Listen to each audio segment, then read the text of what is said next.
Olá, minha gente, muito bom dia. Pois então, o povo de Laodiceia não conhecia Paulo face a face ainda. E é por isso que na sua carta aos Colossenses, no capítulo 2, dos versículos 1 a 4, ele diz: Gostaria, pois, que soubesseis quão grande luta venho mantendo por vós, pelos laodicenses, e por quantos não me viram face a face.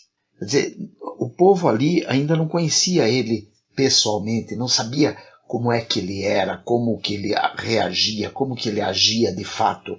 Tinham as histórias que ouviam dele.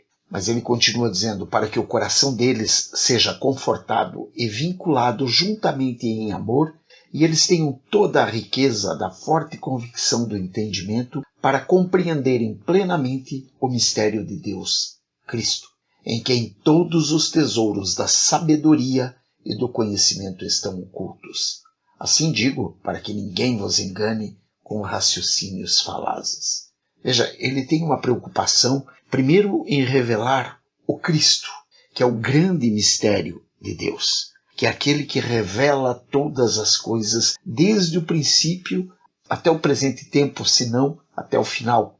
Por que se não até o final? Porque você não é obrigado a acreditar naquilo que eu acredito. O único detalhe é que aquilo que eu acredito me mostra que sim, que ele é o mistério revelado do início ao fim, sendo o alfa e o ômega, o princípio e o fim. Ele sendo o verbo, através do qual tudo foi feito, todas as coisas foram manifestas pelo verbo. Faça-se, aconteça, não tema, levanta, seja curado, veja, perceba, sinta.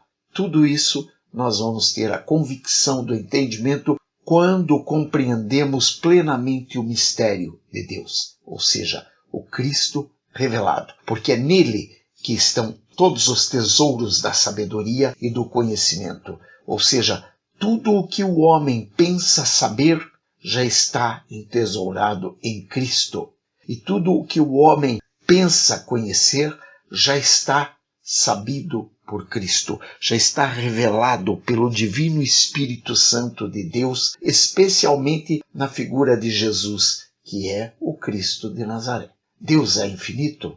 Bem, vamos pensar primeiro o que é ser. Ser infinito é algo que foge à nossa compreensão, uma vez que nós não temos a noção do que seja infinito. Nós não sabemos nem mesmo o que é finito, a não ser que uma vida que nasce hoje, ela tem já a capacidade de morrer.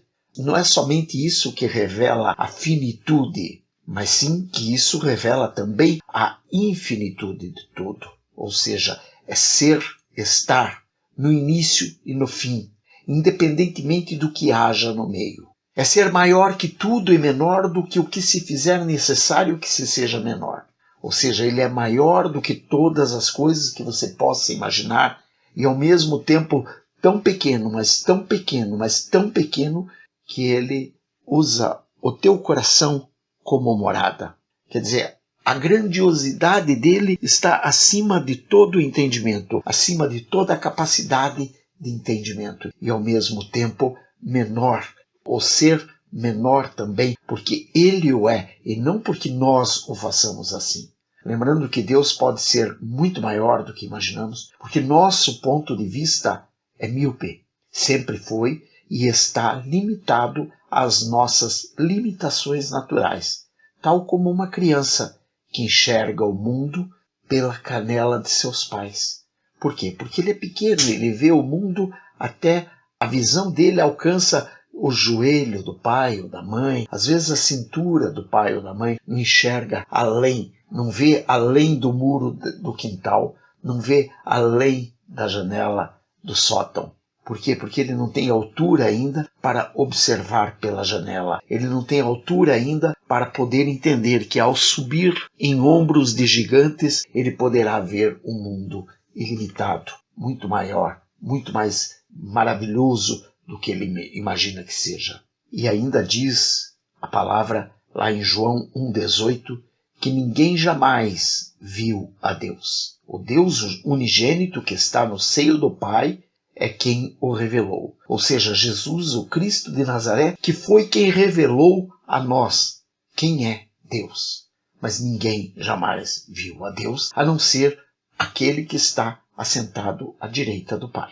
E nós podemos vislumbrar a magnitude de Deus, ao mesmo tempo tão pequena quanto o menor dos pontos jamais percebidos, assim como podemos elevá-lo à potência devida, desde que tenhamos o ponto de vista também magnificado.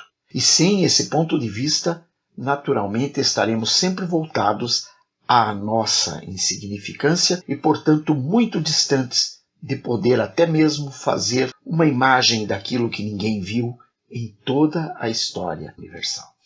Como diz lá em 1 João 4, 12 a 15, ninguém jamais viu a Deus.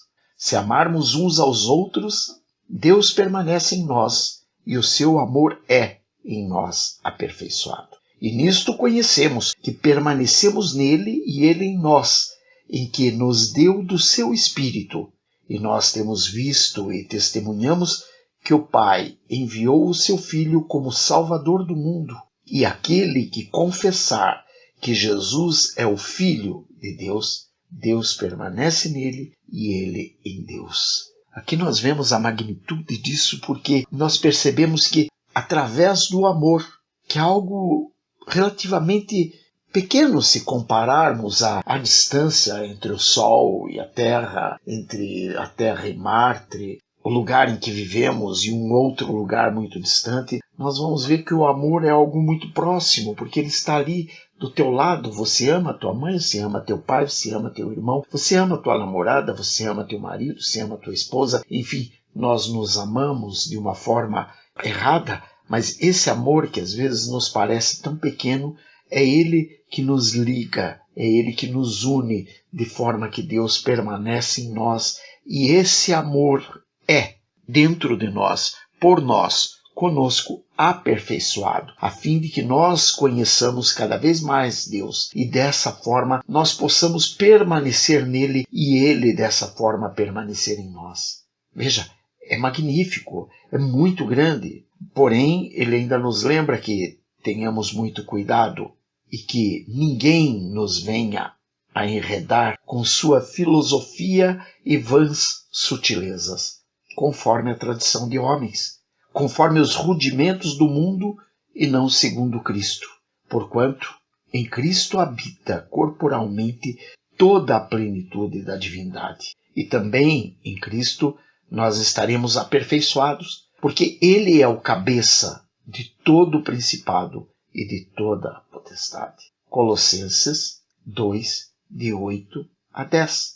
Ou seja, não vamos permitir que ninguém venha contar historinha para gente filosófica ou historinhas para boi dormir e dessa forma venha nos enredar e nos devolver aos rudimentos do mundo e nos fazer com que nos voltemos a ter prazer nas coisas mais idiotas, mais sem graça, menos capazes de nos elevar, de forma que nós possamos assim nos afastar totalmente de Deus. Afinal de contas, é em Cristo que habita a plenitude da divindade. Portanto, se temos que crer em algo, é na plenitude da divindade, onde habita Cristo, o enviado do Deus Altíssimo, a fim de nos curar, nos salvar, nos libertar e nos levar pelos caminhos por onde devemos andar até que tudo se cumpra. Que Deus te abençoe, que Deus te proteja,